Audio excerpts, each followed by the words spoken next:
So yeah, my name's Liam Norton. I was and I'm still involved in Insulate Britain, who's now part of the Just Stop Oil Coalition, and I'm going to talk about why civil resistance is necessary at this time in history, and tell you a little bit about how I got involved with Insulate Britain and XR, and then I'll talk a little bit about October, some of the stuff that's being planned for October. So yeah, so I'm not like, I'll take this out there. I'm not like, wasn't involved in any kind of activism or environmentalism or anything like that. And basically I got, in 2018, towards the end of 2018, I saw the front page of The Guardian, and there was an open letter signed by about 100 academics and different religious leaders, and basically the letter was saying that it was now morally acceptable or defensible to go and get arrested in order to resist the government criminality, basically, in terms of its handling of the climate crisis. And it was signed, one of the people that signed it was the former Archbishop of Canterbury, Rowan Williams. And like, I was like, fucking hell, like the former Archbishop of Canterbury is saying that we can go and get nicked. And I was like, that's quite interesting. So the next week, Extinction Rebellion were blocking 5 bridges in November of 2018. And I went down there, I saw what they were doing. And it was kind of similar how I'd been to protests in the past. Like I've been down to Occupy in 2011, various UK Uncut protests and the student protests that were happening in 2011. But I was always quite disconnected from it. You know, I used to turn up on my own, see what was going on, follow the black bloc around when they were smashing up Porsche garages and different shop. The Ritz got like smashed in that in 2011. But I was always like separated back from it. And it was similar when I went to the bridges. And I kind of just got on with my life, really. I was an electrician working on building sites. I was doing quite well. I'd go to like India for 6 weeks at Christmas. You know, my life was all right. I was doing well. And then in the beginning of 2019, a good friend of mine who I'd known for many years had had a child. And he was talking to me about global warming, obviously become interested in it through, you know, he had a daughter and obviously he started to think about these things and consider them. And he was like, have you heard of this Extinction Rebellion mob? And I was like, yeah, I've heard of them. And he went, what do you make of them? And I said, you know, I think they've got a point. And we sort of said some other things. And then my mum texted me a week later and said that she'd been going to an Extinction Rebellion meeting up in Scarborough in Yorkshire. And so I just checked them out online. This is about in January, February 2019. I just checked them out. And I went to talks that they were doing at the time called Heading for Extinction Talks.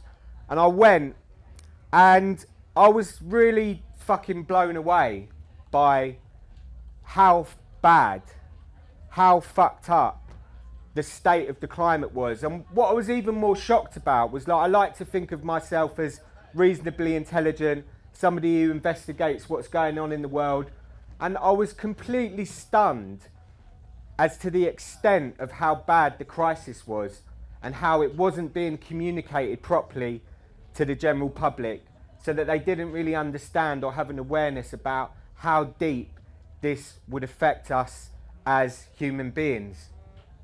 So I went to the talk, listened to the crisis, and I also really connected with this idea that we can do something about it.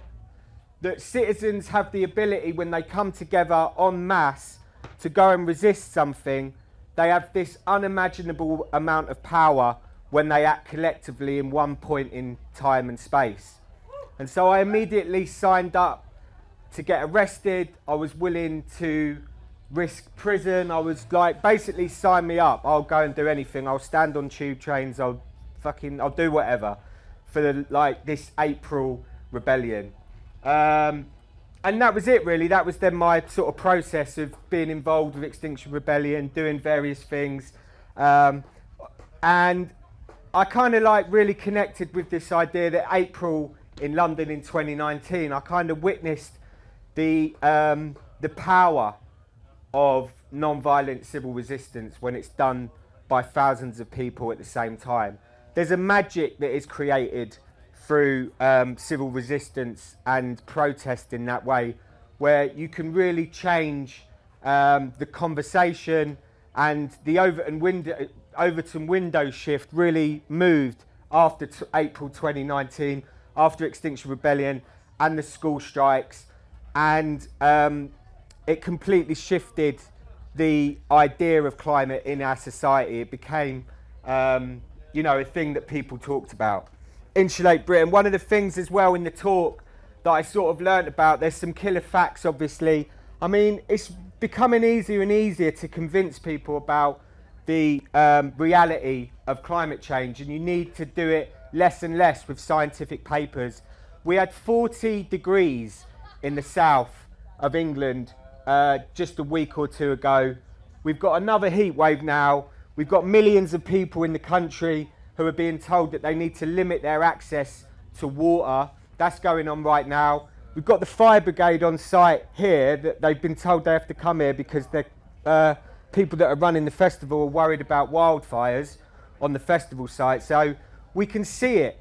We can see it going on. We know deep down in our hearts that it's something that's happening to us right now. But I suppose one of the things that's I learnt about was the devastating loss of the Arctic. 70% of it has been lost over the last however many, you know, decades. We're not that far away potentially from this Blue Ocean event, where it's basically the loss of sea ice. Some people are predicting it could happen by 2030, 2035, which again is going to have like devastating impacts on our weather systems. I learned about like the carbon parts per million of carbon, so it's sat pretty level at 280 parts per million for like 10,000 years whilst humans were doing what they were doing. And then obviously in the last sort of 200 years, the parts per million has kept going up to the extent that it's at about 418 parts per million now, from 280 of what it used to be. And we're seeing what the effects are right now, as I've said, at 40 we're getting 40 degree temperatures. And another interesting thing about carbon is that the carbon that you put into the atmosphere now takes 10 years to affect climate. So we're seeing how bad it is at the moment. If we stopped emitting all carbon tomorrow, we would still get warming effects for the next 10 years, right? So this is a massive problem that we need to turn around. The other thing that we're also seeing, the sort of last sort of really worrying thing that you don't need a graph to talk about it or display it, is that in parts of India at the moment and Pakistan, and also Iraq, in parts of the Middle East we're seeing this as well, is that we're getting heat waves that are so intense that we're reaching the limits of human survivability. There's this thing called the wet bulb effect. And basically what that means is that at like 52 degrees, you'll get lots of people passing out from heat stroke, but then it only needs to go up another couple of degrees potentially with the humidity and all the air conditioning breaks, and you potentially in some parts of India and Pakistan are going to have millions of people that die in these mass events. We're sort of reaching these limits of human survivability right now. It's like an incredibly it's an incredible level of emergency that we're in at the moment, and the task to turn it round is a really immense one. And that we've been lied to for the last 40 years, basically, at least. There's a documentary at the moment called Big Oil versus the World, and they basically talk about a 40-year deception by all the oil companies who basically knew the effects that were going to come to humankind through the continual emitting of carbon, but they basically covered it up. And they've done that with the help of governments. You don't get to run an oil company without the facilitation of global governments. So it's been a 40-year deception and a fraud. And also some of the institutions that are designed to help us, such as the COP and the IPCC, also are really heavily rigged. Their predictions, the IPCC predictions over the last 30 years have been consistently conservative. They've consistently under-evaluated the effects, and that's due to lots of political interference that goes on in these COP conferences and the IPCC reports. So there was an article in The Conversation which is it's like a website where academics and people put articles up where academics talk to each other, basically. And there was an article in there last year, and it was from 3 scientists who were at COP, at the Paris Agreement of COP21, I think it was. And basically these 3 scientists said that there wasn't a single scientist at the Paris Agreement that believed that it was possible to stay under 1.5 degrees. But I remember when I wasn't involved in activism, seeing it on the news, what a groundbreaking event the Paris Agreement was for humanity. It's like, we've done it. We're going to sort it out. We're going to stay below 1.5 degrees. Everything's cool. You don't need to worry. That was kind of like what we were told back in 2015. And so it turns out that the people that are engaged in these kind of events are basically bullshitting us, because not one scientist believed that it was possible to stay under 1.5 degrees. There's this other peer-reviewed paper that talks about the effects of 2 degrees C and what that will mean for inhabitants that live in those parts of the world. And they said that 2 degrees actually means a rise of 7 degrees if you're in land, because global temperatures take into account the sea, and obviously most human beings don't live in the sea. So the actual rise, when they're talking about global average temperatures, when they're saying 2 degrees, according to this report, it's actually 7 degrees. And someone who works with us rang these scientists up and questioned them, and they were like, are you sure that's right? Like, 2 degrees means 7 degrees. And the guy that did the science was like, yeah, absolutely. And these scientists that make these predictions, they're like putting loads of numbers into these supercomputers.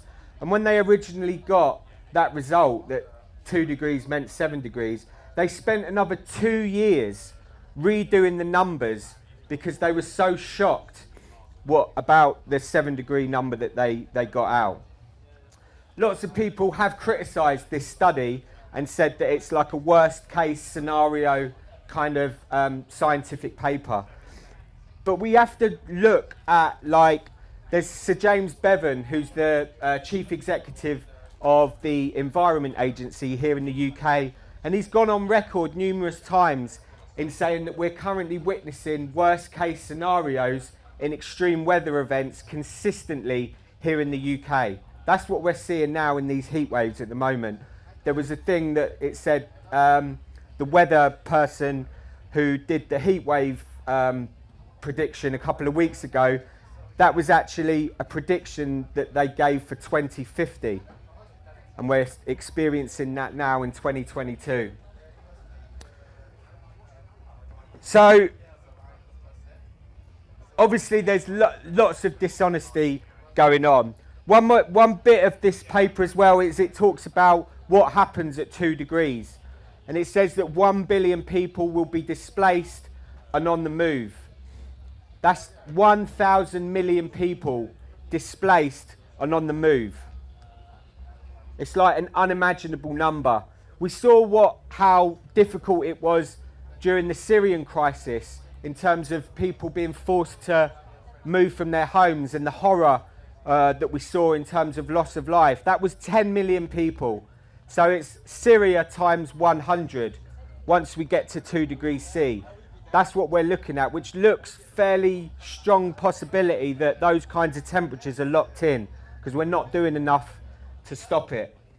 So that's the scene set for in terms of the danger that we're in, and also the abhorrent criminality that is being displayed by the oil companies and by the governments who know full well what they're doing to people. They know that ordinary people are going to suffer, yet they're continuing to not do anywhere near what they need to be doing. So Insulate Britain was designed within that context, right? We wanted to, basically we were justifying the tactics that we were using because this is like one of the biggest issues that humanity has ever faced. So that's why Insulate Britain was created, and why we decided to use such high stakes tactics, because when you take into consideration how serious the situation is, you're able to justify what we did with Insulate Britain. So the demand as well was quite an interesting one, is why we sort of did it as an independent campaign, because it was one, obviously environmentalism, a lot of times in the media it's discussed as this like issue alongside politics or alongside I don't know, like sport. You know, you've got sport and then you've got environmentalism, like it's just another issue. And our argument is that this is obviously the biggest issue for every single person alive. It will destroy everything that we love, everything that we cherish is at risk of being lost unless we can do something radical at this point in history in order to turn it round. So what we wanted to do is have a campaign that was to do with climate change, but also had this idea of something connected to that people could connect to. So polar bears and dolphins are like really important. You know, we need to save them. But what we wanted to do is have this campaign that spoke to every single person in the country. And one of the ways that we did that was through the home. Everybody's got like a connection or an experience to the home. The other thing was that like fuel poverty is a massive issue in the UK. Even before the energy crisis, there was millions of households living in fuel poverty. And there were like tens of thousands of people, old people, who were basically freezing to death in their homes because they couldn't afford to heat them properly. So it's this real sort of like social justice issue that we were aware of when we created Insulate Britain.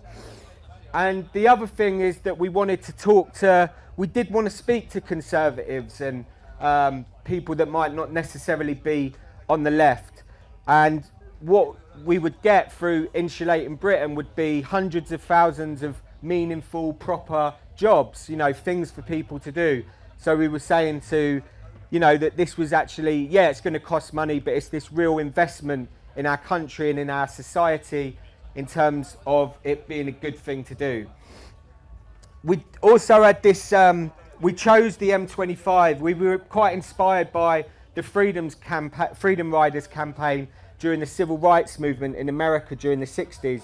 And they had this idea that, you know, they went deep into Alabama and Mississippi, into the sort of heart of darkness, really, of where racism was occurring in that part of history. And we had this sort of idea that the M25 was like the heart of darkness of our carbon way of life, of this sort of like never-ending sort of like consumption and industry and emitting, basically.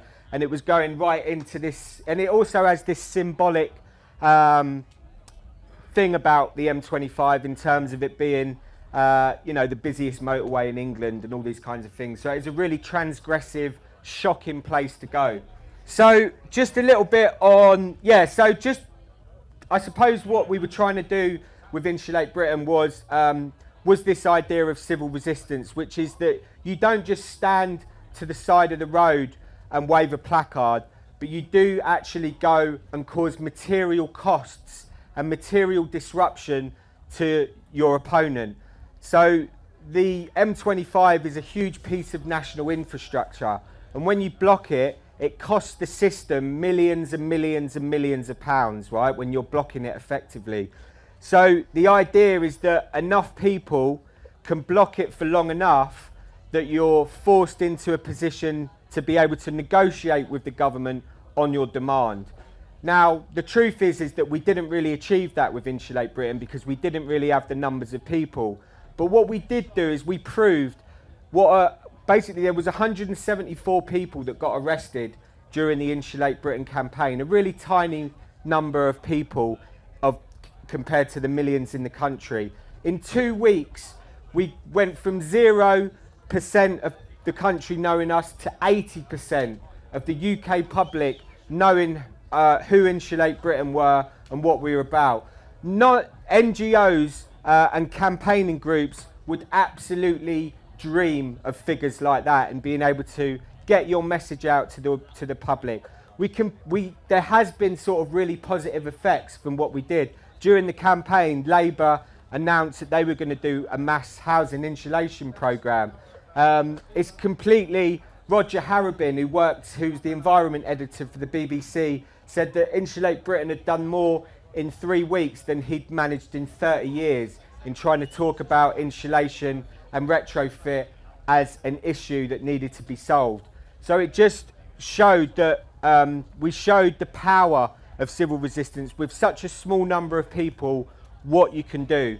So the idea now is that we need thousands of people, and that's the goal now. So Insulate Britain are part of the Just Stop Oil Coalition. We've got a table set up there. There's some of the guys sat there. And so the idea now is that we need to similarly go into Westminster during October.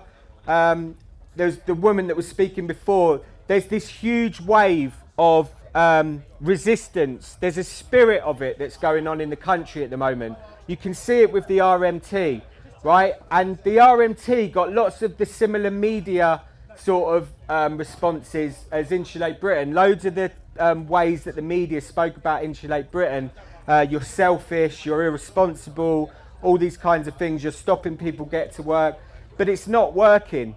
The majority of the British people are supporting the RMT and what they're doing because they know that it's connected to this wider struggle between lots of different industries, the NHS, you know, the list is endless, where people are realising more and more that they're basically being fucked over by the government. And the climate crisis is this culmination of hundreds of years of people fucking people over, basically. And this is like, feels like the last sort of chapter and the last sort of time that we've got to be able to really create a society that we can be proud of as human beings. But we are going to have to work for it. And in October, there's some hugely positive things that are going on. They're going on right now. There's many construction sites at the moment are having wildcat strikes. People are down in tools, walking out. Just Stop Oil are speaking to unions. They're putting forward motions at branch meetings to try and get unions to support the Just Stop Oil campaign. We've got the Don't Pay campaign, which is don't pay your energy bills, in October. We've got the amazing School Occupy movement, who are going to basically refuse to go to school when the new semester starts. And fucking right, like, kids' futures are being thrown down the pan, and you want to send them to school and charge them 90 grand to go to university. Like, the whole thing is fucked up. And so we've got a real chance this October to really show these fuckers that we can actually do something about it. There's this great quote from David Graeber, who's got an amazing book out at the moment called The Dawn, The History of, oh, I can't remember what it's called now. Anyway, the new David Graeber book. And he's got this great quote. And he says that, you know, what we need to do is see ourselves again as historical actors, as people who can make a difference to the course of world events. And that's what they don't want us to believe, is that we can come together collectively and change the course of history. And whether we like it or not, that's the task of us now as human beings who are alive at this time, is we've been given this sort of, you know, this is the cards that we've been dealt in terms of being alive at this time. And I used to grow up for years thinking that my generation was defined by Nike and McDonald's, and everything felt like synthetic and shit, do you know what I mean? Like, I used to look back onto these great things of history, like the people that went through the Second World War, the ordinary people that got through it, survived it, and the young people that were killed in it. All these kind of like things that have happened in history. And then I realised that I was alive in one of the most defining times in human history. Is this time when we will find out what we're made of, in terms of can we turn this thing around and force what is basically completely evil institutions and how power is ran in this country. Have we got the ability to turn it round? And we can turn it round. It's going to be really difficult, but you know, we've got no choice ultimately. That's what the task is for us right now. So yeah, the plan is to, in October, October the 1st, there's going to be a huge rally. Lots of different people from all different kinds of movements. Hopefully going to, well, they will be down there on October the 1st. And that's basically the asks, is to just sit in the road once in October, to join the Don't Pay campaign, or to donate money if you absolutely can't sit in the road. There's ways to donate, which is a great way to support Just Stop Oil. And there's probably something else that I've forgotten. So that's it. Eh?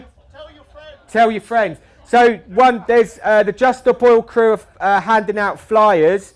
So there's a talk in the downtown village at 5 o'clock. But if you feel like you want to get involved with the Just Stop Oil campaign, just put your name down on the database and people will get in touch, and you can go to maybe another talk in the future. There's some clipboards going around, so please put your name on, or join the talk at 5 o'clock, or just turn up in London, in Westminster on October the 1st and sit down in the road. Cheers, thanks.